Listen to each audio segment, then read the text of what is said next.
Inspired by Mark Twain, let's save some ants. This is David and I'm here with John. And our aim is to discuss some topics and no ants will be injured in the production of these discussions. So Greta Thunberg has recently been in court. Some of you will remember Greta came to prominence with her school strike, which became a worldwide form of activism. We even did it in my hometown. We had a big demonstration in the local square. But the court case has brought up some interesting issues which we'll be having a discussion about. Welcome to Little Shakers.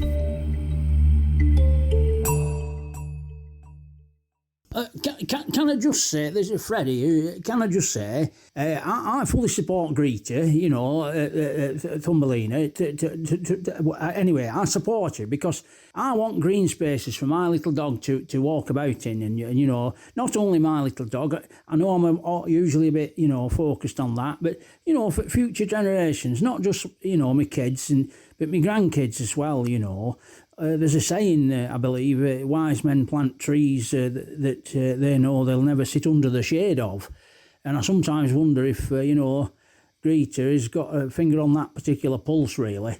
So I support on that basis. Well, George here, I fully support Greta Thunberg because for any change is a business opportunity, not just from T-shirts, but from any kind of innovation. So from my point of view, what a great opportunity. Unless it becomes obvious that the biggest business opportunity of all is not to support her, and then of course I fully 100% don't support her. So depending, we'll have a look at the spreadsheet and I'll get back to you on that. Yeah, well, this is Gavin here. I don't know why I'm even here. I'm not so bothered either way, but I'll tell you this much. When I was young, I was a bit left-wing and a bit radical, and I almost considered once striking, but I didn't do in the end. I mean, I worked in office, so, it were all main workers that did all striking, and obviously we all benefited in the end. But anyway, that's as may be. But as I got older, I got more and more conservative and careful, because I've got kids and grandkids, and we all do gravitate, don't we, to be more conservative and more careful and self-protecting as we get older. Do I feel sad that I've lost my edge in terms of, positivity and whatever? No, I don't, because, my mortgage is paid off. So as far as I'm concerned, no. I'll tell you this much, this is William. I don't know whether she's right or wrong. I don't know whether she's been corralled by other big businesses with secret agendas. But what I do know is that young people should have fight and spirit in their heart and their soul, and should push for innovation and change that hopefully is positive. And the cynicism of other people taking that away from the youth is actually counter to the evolutionary process.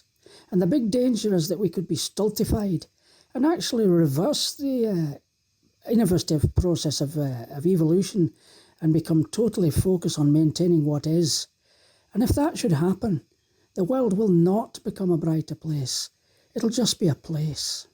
And so she signifies that to me, not just her, but any group who want to protest and sing and shout and push for change. So do I know that she's right? No. But I know that she's on the right path, and which is positive change.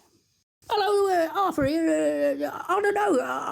I'm a bit like William. I don't know whether to agree or disagree. I don't want to soar off the branch that I'm sitting on into the biosphere or whatever it's called, the breathing space, what we live in. I'm not sure.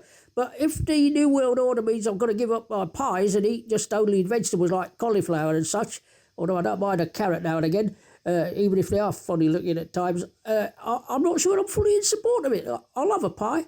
Anyway, the main thing I always say, keep smiling. Hi, Toby here. I support Greta Thunberg because, well, that's why I eat lentils. One of the things that it drew to my attention, this is before the verdict, was how absolutely outraged a group of people actually were, to the point of wishing ill on her as a person. And I ended up in a debate with somebody online speaking about change and evolution and the evolutionary process of society. For instance, the suffragettes. The suffragettes used to cause disruption to draw attention to the fact that women didn't have the vote. I think it was the Derby horse race. They disrupted it, and one of the suffragettes was actually injured. In fact, I think subsequently died. Yeah, fatally injured, yeah. She was fatally injured and she died. Yeah. Well, that's doubly bad then. Yeah. And I'm not belittling that, by the way, just with a little bit of whimsy there. And also, there were activists, female activists at that time were put in prison and were physically injured.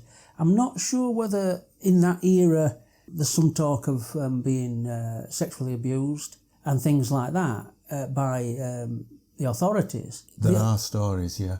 And some of them went on hunger strike and were force-fed, which was pretty brutal.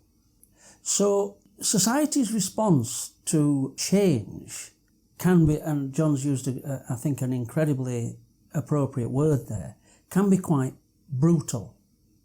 So does it really need the public? Now, this is where the shaking of the jar comes in. Where do you want to be? Do you want to be an ant in the jar? Do you want to be a peaceful ant in the jar, coexisting with other ants in the jar? Do you want to be somehow in charge of shaking that jar? Or do you want to be the person who tells somebody else when to shake the jar? Mark Twain, as we've said before, was certainly onto something here. Yeah. I mean, in the court case, I understand that the charge was dismissed. Yeah, there was some small technicality in terms of the police authorities overstepping the mark and thereby rendering their own case inappropriate, ineffective. And so therefore Greta Thunberg's lawyers managed to have the case thrown out. Now this is justice. Now whether we like it or not, our justice system has stood for generations and at one time was recognised as one of the best in the world. We're not really quibbling over that. We're not lawyers and therefore we don't have a lot to say about that other than the fact that whether we like it or not, or whether some people like it or not, justice has been done and been seen to be done. And therefore she's not been charged with anything. And yet commenters on various posts of one type or another are advocating some sort of punishment. One person that I read a comment, this is on the Times comments section of a YouTube video just prior to the case going to court, and many people there were at the time there were only about 15, 17 comments. Only 2 of them were supportive. One said "Go Greta," another said something similar. Some were talking about what her carbon footprint was. And yet we both know that often she's used basically a sailboat to get around to places that she needs to go. So her carbon footprint compared to certain people like Rishi, in brackets, the helicopter fan Sunak, is a totally different thing. When basically the technology exists for major Zoom meetings and what have you, where people don't need to fly across the world to South Africa in terms of ordinary political machinations, discussions and negotiations. So things are thrown at Greta Thunberg as though she's wasting resources. Well, let's just get this into context. She is trying to save the planet. Now, a lot of people put her down, she's a kid and this and that, although she's 20 now, I believe. David Attenborough has been saying this kind of thing for decades. David Bellamy was on TV. He was saying this kind of thing, even way back when he was around. So this sort of thinking that the biosphere is under threat is not new. Now, also people are throwing, well, if China doesn't do such and such, and if they don't do this, and if somebody doesn't do that, why should we? Well, there is setting an example which might influence world behaviour, and at least it gives us a chance. Now, one of the things that was said by somebody commenting, and you have to wonder where this person's mind was, they said that she should be imprisoned, she should be put in a male prison, and therefore left to suffer the potential consequences, which must have meant that they wanted her to be brutalised and they wanted her to suffer over and above what our legal system would consider acceptable. So this is the court of public opinion. You could argue that the comments section of a social media post doesn't really represent public opinion as a whole. But even so, it's an indicator. I would say this. Maybe it doesn't. Maybe that person's extreme. I get that. But how many people viewed that and were harbouring such thoughts, but their own sense of decency wouldn't allow them to put it. Yeah. And so we don't know. It's an unknown quantity. But it worries me that people have no sense of proportionate or proportional justice.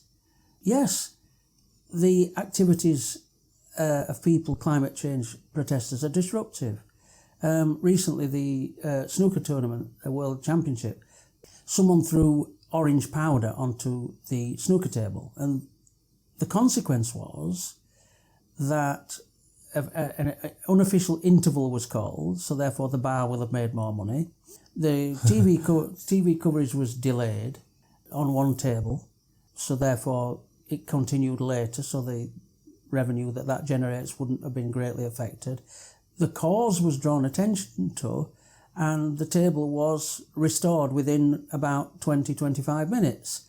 So people online then were shouting about it, what an outrage it was. Recently, the Mona Lisa has had some orange soup thrown at it, but everyone knows it's behind bulletproof glass.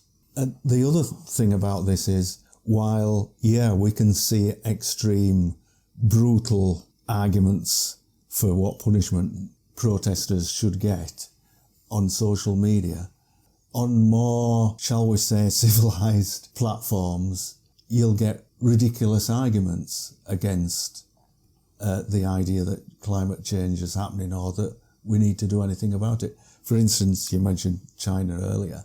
This argument that Britain produces less than 1% of the world's carbon output, yet there's only, whatever it is, 120, 127 countries in the world. Therefore, every country, on average, produces less than 1%. So we should all be doing something about it, based on that logic, not doing nothing.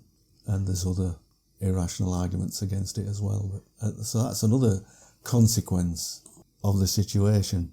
So when we bring rationality into it, here's an interesting thing. Well, I find this interesting. I know somebody who doesn't believe this is conspiracy theory thinking, which also seems to be behind some of these algorithms and why people put extreme things in videos to try and attract a certain audience and what have you. I have a friend who doesn't believe that the moon landing actually took place, the American moon landing, Neil Armstrong, etc. Now, human nature is competitive. We know this. We are supposed to believe that both China and Russia, who were competing with America, the United States of America, to get the first man on the moon, we're supposed to believe that they're involved in a conspiracy where the United States not only didn't put a man on the moon, but they've not kicked off on it for the last 50 years. In other words, complaining that it's a massive con. It's just human nature does not allow for that to be the real truth and the real outcome, and yet people cling to it. So there's a lot of irrationality. So what do I mean in relation to saving the planet? If we evolve our society fairly gradually, but also fairly quickly, into a way that it helps us to be okay, it helps us to function well and helps us to be safe on the planet, meanwhile it saves the planet, guarantees the safety of the planet, surely that's the most sensible thing that we could do. But people have a vested interest, such as with the oil fields and so on, and therefore they would rather carry on as we are, even if the risk is to the planet. Now there's a phrase, wise men plant trees under whose shade they know they will never sit.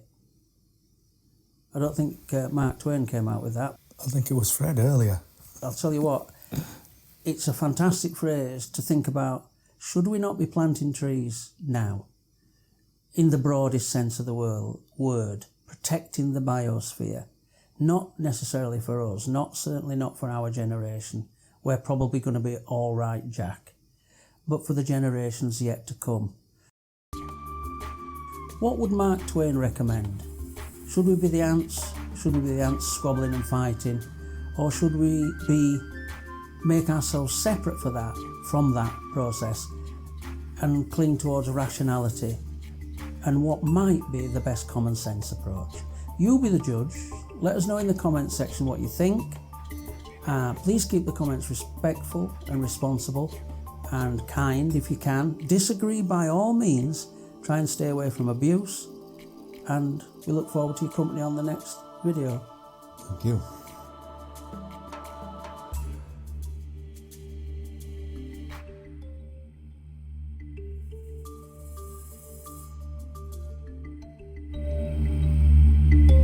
Just one last thing. Keep smiling.